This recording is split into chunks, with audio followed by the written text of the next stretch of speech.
హల్లెలూయా. ఈ చిన్న కుమారుడికి ఆస్తి ఇచ్చాడు తండ్రి, కానీ ఆస్తినంతా ఏం చేశాడు? ఉపయోగించి దాన్ని రెట్టింపు చేసుకోకుండా ఆస్తినంతా పాడు చేసేసుకుని ఒంటరిగా రిక్తునిగా మిగిలిపోయాడు ఈ చిన్న కుమారుడు. నీవు కూడా దేవుడిచ్చిన తలాంతులను వాడుకోకుండా అలాగే మిగిలిపోతూ ఉన్నావేమో. ఆలోచన చేసుకోవాలి ఈ మధ్యాహ్న సమయం అందు. దేవునికి స్తోత్రం. అయితే ఈ చిన్న కుమారుడికి ఆస్తి అంతా పోయిన తర్వాత, అన్నీ కోల్పోయిన తర్వాత మనసులో తన తండ్రి గుర్తుకొచ్చాడు. అయ్యో, నా తండ్రికి దూరం అయిపోవటం వల్లనే కదా నాకు ఈ పరిస్థితి. నా తండ్రి నన్ను ఎంతో ప్రేమించి నా కొరకు ఆస్తిని సంపాదించి ఇస్తే ఆస్తినంతా నేను పాడు చేసేసి ఈ స్థితిలోనికి నేను వచ్చాను కదా, ఇది నా తప్పిదమే కదా అని చెప్పి మనస్సులో బాధపడుతూ అతడు అనుకున్నాడు, నేను ఇంకా ఇక్కడ ఉండను, లేచి నా తండ్రి వద్దకు వెళ్ళిపోతాను అనుకున్నాడు. రెండు చేతులు పైకెత్తి స్తోత్రం చెప్పండి. హల్లెలూయా, హల్లెలూయా. నిజమే, తప్పిపోయాడు, నిజమే జారిపోయాడు, నిజమే తండ్రి ఇచ్చిన ఆస్తినంతా పాడు చేసేసుకున్నాడు. ఏమీ లేదు, అంతా నష్టమే. అయినా సరే పశ్చాత్తాపంతో అనుకుంటున్నాడు, నేను మరలా నా తండ్రి వద్దకు వెళ్ళిపోతాను. ఆయన కుమారుడుగా ఉండడానికి యోగ్యుడు కాదు, కానీ ఆయన పనివారిలో ఒక్కనిగా ఉంచమని ఆయన వేడుకుంటాను. ఆయన దగ్గరికి వెళ్ళిపోయి ఆయన అనుకుంటమే తడవు గబగబా లేచి నడుచుకుంటూ తండ్రి వద్దకు వచ్చేసాడు. రెండు చేతులు పైకెత్తి స్తోత్రం చెప్పండి. హల్లెలూయా, హల్లెలూయా. లేచి వెళ్ళుదును అని అనుకున్నాడు. అనుకున్నదే తడవుగా లేచి తండ్రి వద్దకు వచ్చేసాడు కూడా. ఆమేన్.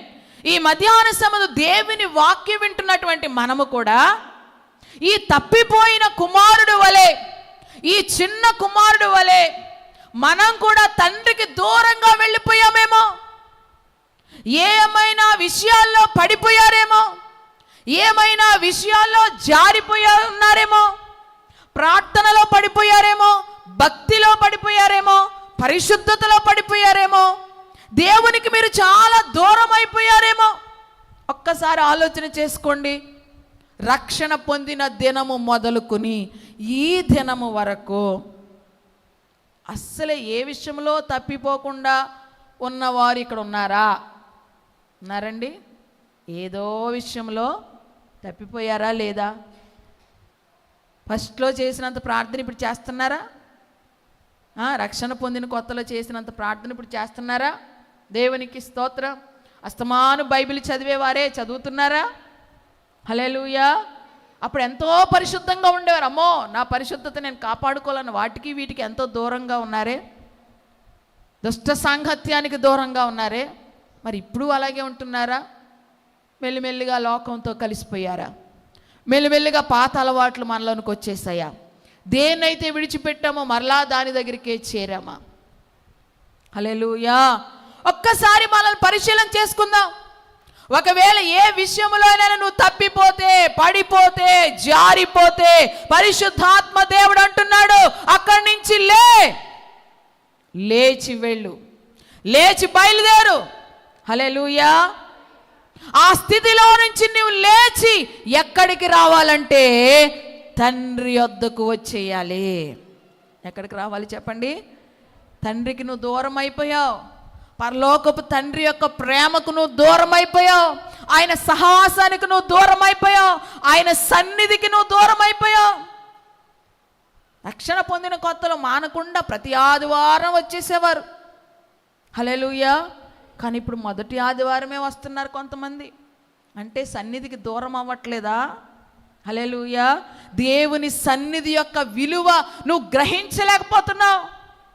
దేవుని సన్నిధిలోనికి ప్రతి ఆదివారము క్రమము తప్పకుండా రావడం వలన ఎన్ని ఆశీర్వాదాలు ఉన్నాయో అవి నీవు గ్రహించక ఆయన సన్నిధికి దూరంగా ఉంటున్నావు.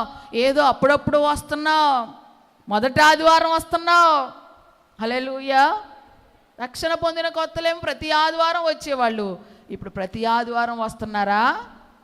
హల్లెలూయా. ఆలోచించండి. అంటే దేవుని సన్నిధికి దూరం అవుతున్నారా లేదా మీరు? ఆయన ప్రేమకు, ఆయన సహవాసానికి మీరు దూరం అవుతున్నారా లేదా? దూరం అయితే ఏంటి అని అంటే, తండ్రిలో ఉన్నవేవి కూడా మీకు దక్కవు. తండ్రి దగ్గర ఉన్నవేమి కూడా మీరు పొందుకోలేరు. తండ్రిలో ఉన్న ఆశీర్వాదాలు కూడా మీకు దూరం అయిపోతాయి. హల్లెలూయా. కాబట్టి ఏం చేయాలంట? అక్కడి నుంచి లేవండి.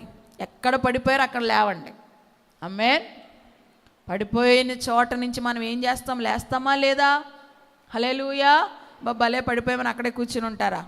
బురదలో నడుచుకుంటూ వెళ్తున్నారు, బురదలో పడిపోయారు అనుకోండి, భలేగా ఉందని బురదలోనే కూర్చుంటారా? ఏం చేస్తారు? అక్కడి నుంచి లేచి బయటకు వచ్చేస్తారు. గబగబా ఇంటికి వెళ్ళి మురికంతా కడుక్కుంటారు, వస్త్రాలు మార్చుకుంటారు. ఆత్మీయ జీవితంలో కూడా అంతే. మీరు ఎక్కడ పడిపోయారు అక్కడి నుంచి లేవండి. లేచి తండ్రి యొద్దకు వచ్చేయండి. రెండు చేతులు పైకెత్తి స్తోత్రం చెప్పండి. ఈ చిన్న కుమారుడు పశ్చాత్తాపముతో వచ్చాడు. ఈ లేచి వెళ్ళుట అనేది దేనికి సాదృశ్యంగా కనబడుతుందంటే, ఇక్కడ పశ్చాత్తాపానికి, మారు మనసుకి గుర్తుగా కనబడుతుంది. ఆల్రెడీ ఒకసారి మనందరం మారు మనసు పొందేసిన వాళ్ళే, బాప్తీసాలు పొందేసిన వాళ్ళే. హల్లెలూయా. అయినా మరలా ఎక్కడో పడిపోయి ఉంటారు కదా. అక్కడి నుంచి లేచి మరలా యేసయ్య దగ్గరకు మీరు వచ్చేయండి. యేసయ్య ప్రేమ చాలా చాలా గొప్పది.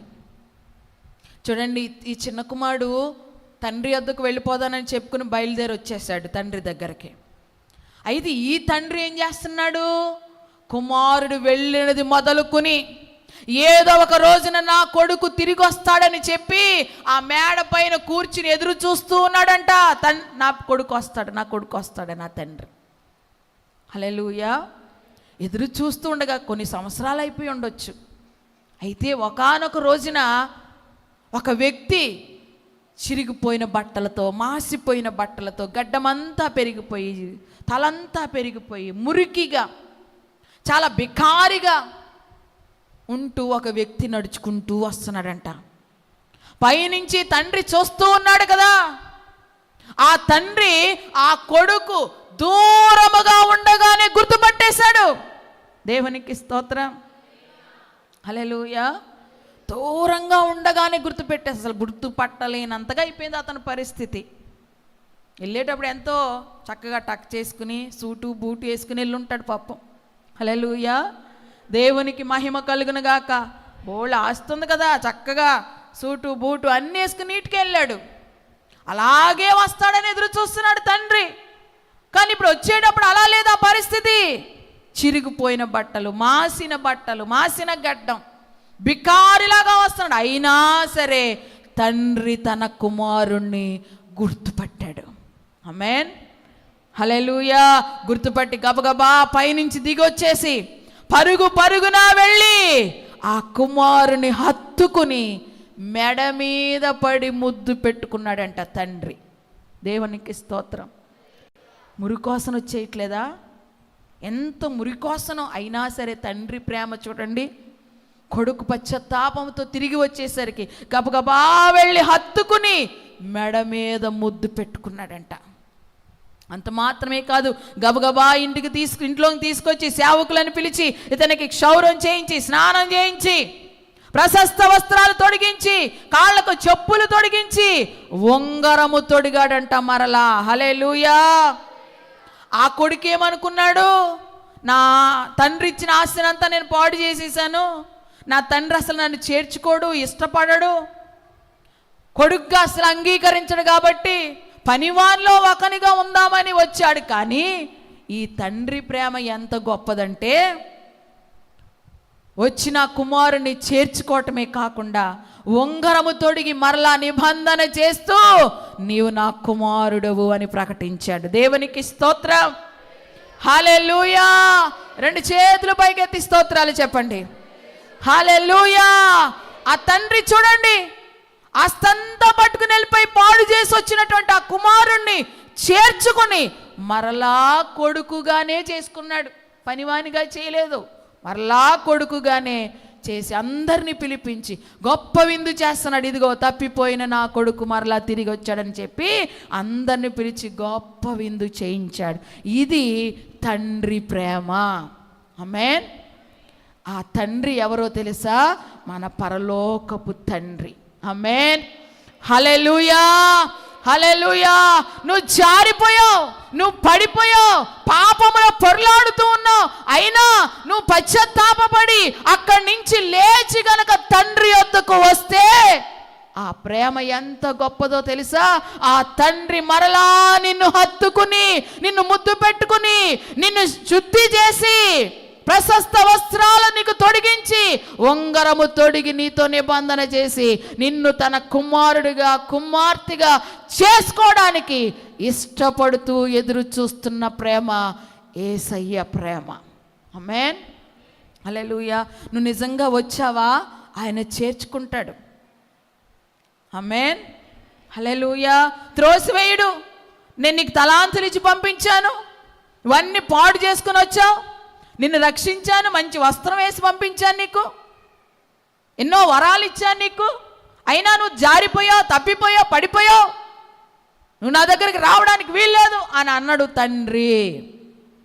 నీలో గనక నిజమైన పశ్చాత్తాపం వస్తే ఖచ్చితంగా మరలా నిన్ను తన కుమారుడుగా కుమార్తెగా చేర్చుకుంటాడు. దేవుని ప్రేమ చాలా గొప్పది. ఆయన ప్రేమ శాశ్వతమైనటువంటి ప్రేమ. ఆయనలాగా ప్రేమించేవారు ఈ లోకములో ఉన్నారా? చెప్పండి, ఉన్నారా? ఉన్నారన్నట్టుగా చూస్తున్నారేంటి డౌట్గా? హల్లెలూయా. ఆయనలాగా ప్రేమించేవారు ఎవరైనా ఉన్నారా ఈ లోకంలో? హల్లెలూయా. నీ భర్త కానివ్వు, నీ భార్య కానివ్వు, నీ పిల్లలు కానివ్వు, నీవు తల్లిదండ్రులు కానివ్వు, నీ బంధుమిత్రులు కానివ్వు, నీ స్నేహితులు కానివ్వు, దేవుని వలె ప్రేమించేవారు ఈ భూమి మీద ఒక్కరు కూడా లేరు. గట్టిగా చెప్పండి, ఒక్కరు కూడా లేరు. ఆమేన్. హల్లెలూయా. మనుషుల ప్రేమిస్తారు, కానీ ఎంతవరకు? కొంతవరకే. మనం వాళ్ళని ప్రేమించినంత వరకే ప్రేమిస్తారు. హల్లెలూయా, హల్లెలూయా. మన దగ్గర డబ్బు ఉన్నంత వరకే ప్రేమిస్తారు, మనం వాళ్ళ మాట విన్నంత వరకే ప్రేమిస్తారు. అప్పటి వరకు నువ్వంటే నాకు ఎంతో ఇష్టం, అసలు నువ్వంటే ఎంత ప్రేమో, నువ్వు లేకపోతే నేను అసలు ఉండలేను అంటారు. హల్లెలూయా. ఒక్క మాట ఎదురు చెప్పు, దేవునికి స్తోత్రం. ఒక్క మాట ఎదురు చెప్పు, అసలు ప్రేమ లేదు, దోమ కూడా లేదు. దేవునికి స్తోత్రం. హల్లెలూయా. మాట ఎదిరించినంత వరకే భర్త నిన్ను ప్రేమించగలరు. ఒక్కసారి ప్రశ్నించడం మొదలు పెట్టండి, ప్రేమ అస్సలే ఉండదు అక్కడ. అలాగే భార్య కూడా అంతే, భర్తను ఎంతవరకు ప్రేమించగలదు? కొంతవరకే. దేవునికి స్తోత్రం. హల్లెలూయా. దేవునికి మహిమ కలుగునుగా. కొంతవరకే ప్రేమిస్తారు భార్యలు కూడా భర్తల్ని. పుట్టింటికి వెళ్ళొద్దు అన్నాడంటే చాలా అయిపోయింది ప్రేమ ఇంకా. హల్లెలూయా. అప్పటి వరకు ఎంతో ప్రేమించేస్తారు. దేవునికి స్తోత్రం. మీ ఇంటికి వెళ్ళడానికి వీలు లేదు అన్నారా అంటే చాలా చిన్న మాట, అంతే ప్రేమ అంతా తుస్సుమంటది, గాలి తీసిన బుడగలాగా అయిపోద్ది. దేవునికి స్తోత్రం. హల్లెలూయా. చిన్న మాట చాలు అపార్థాలకి. ఎంత ప్రేమ అయినా సరే మనుషుల ప్రేమ మనం ప్రేమించినంత వరకే ఉంటుంది. తల్లిదండ్రులు కూడా అంతే, పిల్లలు కూడా అంతే, తల్లిదండ్రులను కొంతవరకే ప్రేమిస్తారు, బంధువులు కూడా అంతే. అందుకనే ఒక చక్కని పాట రాశారు అంశుమతి మేరీ అమ్మగారు. ఆ పాట ఏంటో తెలుసా? ప్రేమ యేసుని ప్రేమ అది ఎవ్వరు కొలువలేనిది, నిజము దీనిని నమ్ము, అది భువి అందించలేనిది. ప్రేమ యేసుని ప్రేమ అది ఎవ్వరు కొలువలేనిది, నిజము దీనిని నమ్ము, అది భువి అందించలేనిది. తల్లిదండ్రుల ప్రేమ నీడవలే గతించును,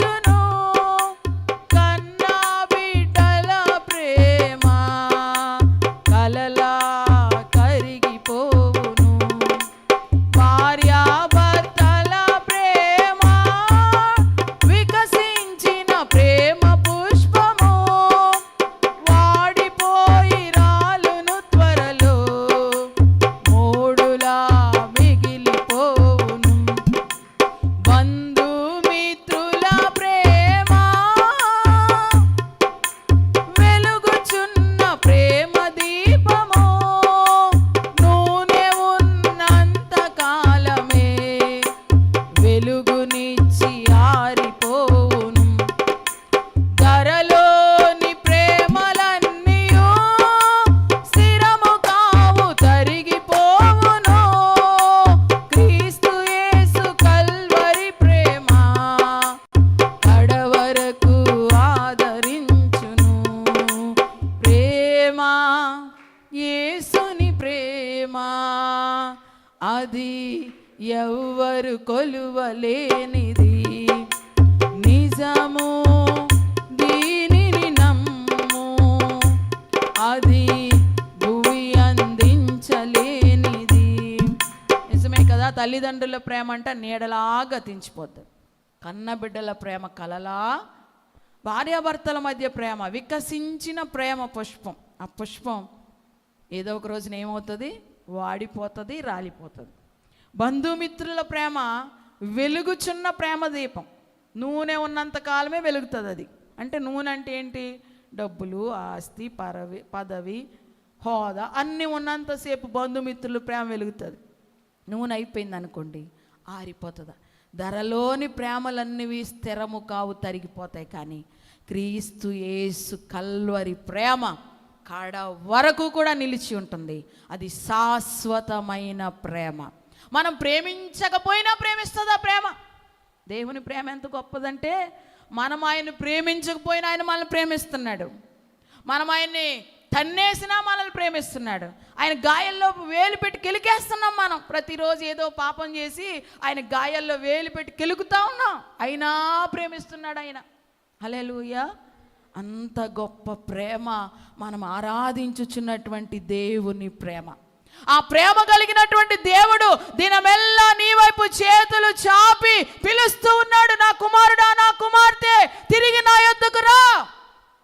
నాకు దూరంగా వెళ్ళిపోయావు, నన్ను విడిచి వెళ్ళిపోయావు, లోకముతో కలిసిపోయావు, అక్కడి నుంచి లేచి నా దగ్గరికి రాని దినమెల్లా ఆయన చేతులు చాపి పిలుస్తూ ఉన్నాడు.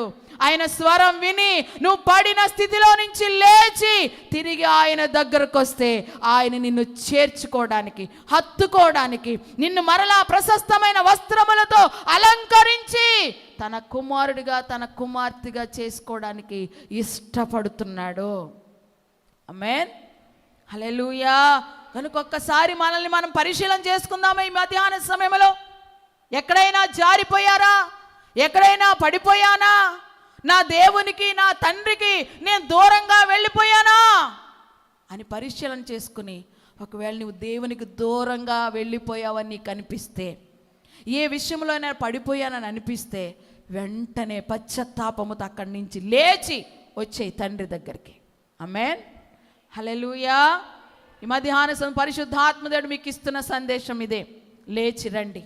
ఎక్కడ పడారో, ఎక్కడ జారిపోయారో, ఏ విషయంలో తప్పిపోయారో అక్కడి నుంచి లేచి మరలా తండ్రి వద్దకు వచ్చేయండి. ఆయన మీకోసం ఎదురు చూస్తున్నాడు. చేర్చుకుంటాడు, ఆయన క్షమిస్తాడు మిమ్మల్ని.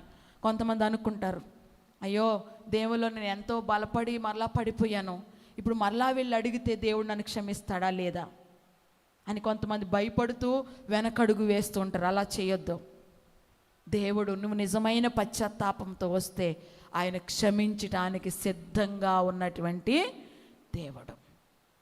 శిష్యులు ఒకసారి యేసయ్య దగ్గరికి వచ్చి అడిగారు, యేసయ్య, ఎవరైనా మా ఎడల విరోధం చేస్తే, మాకు ఏదైనా కీడు చేస్తే, మాకు అన్యాయం చేస్తే వాళ్ళని ఎంతవరకు క్షమించాలి? ఎన్నిసార్లు క్షమించాలి? ఒక 7 సార్లు క్షమిస్తే సరిపోతుందా అని అడిగారు. యేసయ్య అప్పుడు అన్నారు, 7 సార్లు కాదయ్యా, 77 మార్లైనా సరే నువ్వు క్షమించాలి అన్నారు. 77 × 7. హల్లెలూయా. అన్నిసార్లైనా నువ్వు క్షమించవలసిందే అని శిష్యులకు బోధించినటువంటి ఆయన, మనము నిజమైన పశ్చాత్తాపంతో ఆయన దగ్గరికి వెళ్తే ఆయన మనకు క్షమించడా? ఎన్నిసార్లైనా క్షమిస్తాడు. అలాగని ఎన్నిసార్లైనా క్షమిస్తాడని చెప్పి ఇంకా అస్తమాను మనం పాపం చేస్తూనే జీవించకూడదు. హల్లెలూయా, హల్లెలూయా, హల్లెలూయా. ఆయన క్షమించడానికి సిద్ధంగా ఉన్నాడు. నిజమైన పశ్చాత్తాపంతో లేచి తండ్రి యొద్దకు రండి. అయితే ఈ చిన్న కుమారుడు తండ్రి యొద్దకు వచ్చేసాడు కదా, తండ్రి చేర్చుకున్నాడు. క్షమించాడు, ప్రశస్త వస్త్రాలు ఇచ్చాడు, పాదరక్షకులు తొడిగించాడు, ఉంగరం తొడిగి అందరికీ చెప్పాడు, తప్పిపోయిన నా కుమారుడు మరలా తిరిగి వచ్చాడు, ఇదిగో నా చిన్న కుమారుడు అని ప్రకటించాడు. ఈలోగా పెద్ద కుమారుడు అంట పొద్దున్నే పొలం వెళ్ళాడు. పనంతా ముగించుకుని సాయంకాలం ఇంటికి వచ్చేసరికి పెద్ద విందు జరుగుతుంది ఇంటి దగ్గర.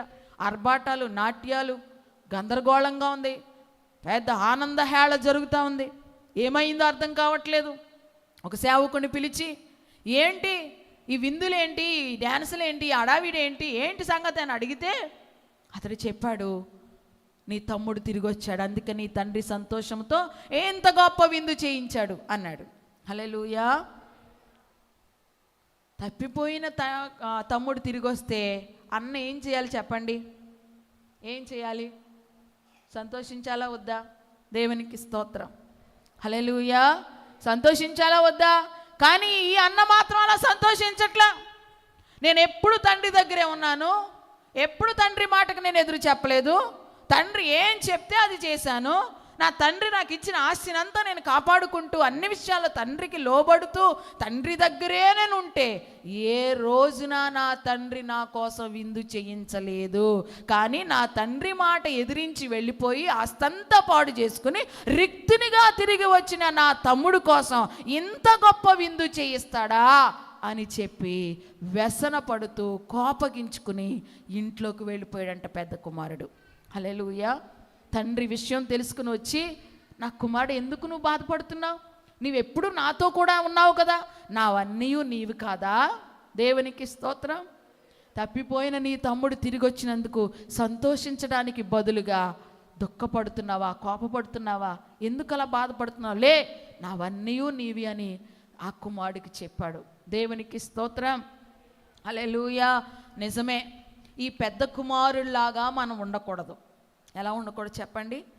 ఎవరైనా సంఘములోంచి జారిపోయారు, వెళ్ళిపోయారు, మరలా లోకంలో పడిపోయారు, వారు తిరిగి పశ్చాత్తాపంతో మరలా సంఘములోనికి చేరినప్పుడు కాపరి ప్రత్యేకంగానే వాళ్ళ మీద కొంచెం ఎక్కువ దృష్టి పెడతారు. కాపరి కొంచెం ఎక్కువగానే వారిని ప్రేమిస్తాడు. అప్పుడు వరకు సంఘములో ఉన్న పిల్లలు బాధపడకూడదు. హల్లెలూయా. మేము ఎప్పుడూ మా పాస్టర్ గారిని విడవలేదు, మేము ఎప్పుడూ అయ్యగారిని విడవలేదు, ఎప్పుడు అయ్యగారు చెప్పినట్లుగానే మేము చేస్తున్నాం, అయినా సరే ఎప్పుడు అయ్యగారు మమ్మల్ని పట్టించుకోలేదు. ఈరోజు చూడు వెళ్ళిపోయి వచ్చిన అతన్ని ఎంతగా పట్టించుకుంటున్నారో అని కొంతమంది వ్యసనపడేవారు ఉంటారు, సంఘాల్లో కోపగించుకునేవారు ఉంటారు. కానీ ఈ పెద్ద కుమారులాగా మనం అలా ఉండకూడదని ఈ మధ్యాహ్న సమయంలో పరిశుద్ధాత్మ దేవుడు మరొక్కసారి మనల్ని హెచ్చరిస్తూ ఉన్నాడు. ఆమేన్. ఎవరైనా తప్పిపోయి తిరిగి వస్తే సంతోషముతో వారిని చేర్చుకుని మరలా మనం వాళ్ళని ప్రేమించే వారిగా ఉండాలి. ఇది సంఘములో నిలిచి ఉన్న పెద్ద పిల్లలమైన మన బాధ్యత. ఆమేన్. హల్లెలూయా. హల్లెలూయా. దేవునికి మహిమ కలుగును గాక. మనకి ఈరోజు మన వాక్యం ఏంటంటే లేచి వెళ్ళుట. ఎక్కడి నుంచి లేవాలి? ఆ చిన్న కుమారుడు మరి తప్పిపోయిన ఆ స్థితిలో నుంచి లేచి పశ్చాత్తాపముతో తండ్రి వద్దకు వెళ్ళాడు. అలాగే ఈ మధ్యాహ్న వాక్యం వింటున్న మనం కూడా ఏ విషయంలో తప్పిపోయామో ఒకసారి పరిశీలన చేసుకుని అక్కడి నుంచి లేచి తండ్రి వద్దకు తిరిగి వచ్చేద్దామంటారా? హల్లెలూయా. హల్లెలూయా. మరి ప్రాముఖ్యంగా ఈరోజు ఆయన రక్తాన్ని, ఆ శరీరాన్ని కూడా తీసుకుంటున్నాం. వాక్యం అంటుంది కదా, అయోగ్యంగా పాత్రలో మనము చెయ్యి పెట్టకూడదు. కనుక ఒక్కసారి మన జీవితాలను పరిశీలన చేసుకో, లోపాలు ఏమైనా ఉంటే సరి చేసుకుందాం, విడిచిపెట్టేద్దాం, తండ్రి వద్దకు వచ్చేద్దాం. ఆయన పిల్లలుగా, ఆయన కుమారులుగా, ఆయన కుమార్తెలుగా మనం ఉందాం. అటువంటి కృప పరిశుద్ధాత్మదేవుడు మనందరికీ అనుగ్రహించును గాక. ఆమేన్. అందరూ తలలు వంచి ఒక చిన్న ప్రార్థన చేసుకుందాం. ప్రభువా, నేను ఏ విషయంలో తప్పిపోయానో నీకు తెలుసు. నువ్వు ఏ విషయంలో తప్పిపోయావో నేను చెప్పవసరం లేదు, నీకు తెలుసు.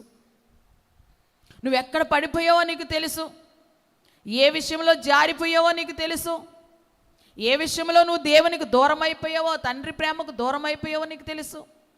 సన్నిధికి దూరం అయిపోయావో నీకు తెలుసు. కాబట్టి అది ఒప్పుకో. ప్రభువా, ఫలానా విషయంలో నేను తప్పిపోయానయ్యా, నన్ను క్షమించండి. తిరిగి నీ వద్దకు రావడానికి నేను ఇష్టపడుతున్నాను, నీ సన్నిధికి రావడానికి నేను ఇష్టపడుతున్నాను, నన్ను క్షమించి చేర్చుకోండి అయ్యా అని ఒక చిన్న ప్రార్థన చేయండి. మనస్ఫూర్తిగా చేయండి. మనస్ఫూర్తిగా మీ తప్పిదాన్ని ప్రభు ఎదుట ఒప్పుకోండి. ఆయన మిమ్మల్ని క్షమించి చేర్చుకుంటాడు. మహాపరిశుద్ధుడైన మా తండ్రి స్తోత్రాలు. ఈ మధ్యాహ్న సమయమందు చిన్న వాక్యం ద్వారా మా అందరితో మాట్లాడిన లేచి వెళ్ళుట. తప్పిపోయిన కుమారుడు ఆ తప్పిపోయిన స్థితిలో నుంచి లేచి తండ్రి వద్దకు వెళ్ళాడయ్యా. తండ్రి ఎంతో ప్రేమతో చేర్చుకుని మరలా కుమారుడిగా చేర్చుకున్నాడు. అలాగే ఈ మధ్యాహ్న సమయమందు మేము కూడా ప్రభు అనేకమైన విషయాల్లో తప్పిపోయామని, జారిపోయామని, పడిపోయామని ఒప్పుకొనిచున్నామయ్యా. ఈ పడిన స్థితిలో మేము ఉండడానికి ఇష్టపడట్లేదు. ఇక్కడి నుంచి లేచి నీ దగ్గరికి రావాలని ఇష్టపడుతున్నాం. తండ్రి, మమ్మల్ని క్షమించి చేర్చుకునండి. మా దోషములు, మా అపరాధములు, మా పాపములు క్షమించండి. మాకిచ్చిన తలాంతులను మేము వాడుకోకుండా దాచిపెడుతూ ప్రభువా పాడు చేస్తూ ఉన్నామేమో, క్షమించండి, క్షమించండి. తిరిగి మా తలాంతులను నీ పని కొరకు మేము వాడి ప్రభువా నీకు మహిమ తెచ్చేవారిగా ఉండే కృపనివ్వండి. యేసయ్యా వందనాలు, స్తోత్రాలు. మమ్మల్ని అందరినీ క్షమించమని, మా హృదయాలను శుద్ధి చేయమని ప్రభువా. నా హృదయాంతరంగమును, నా నోటి మాటలు అన్నీ కూడా మీ దృష్టికి అంగీకారములగునట్లుగా శుద్ధి చేసి పవిత్రపరచమని యేసయ్య నామములో ప్రార్థించి వేడుకొనుచున్నాము తండ్రి. ఆమేన్, ఆమేన్.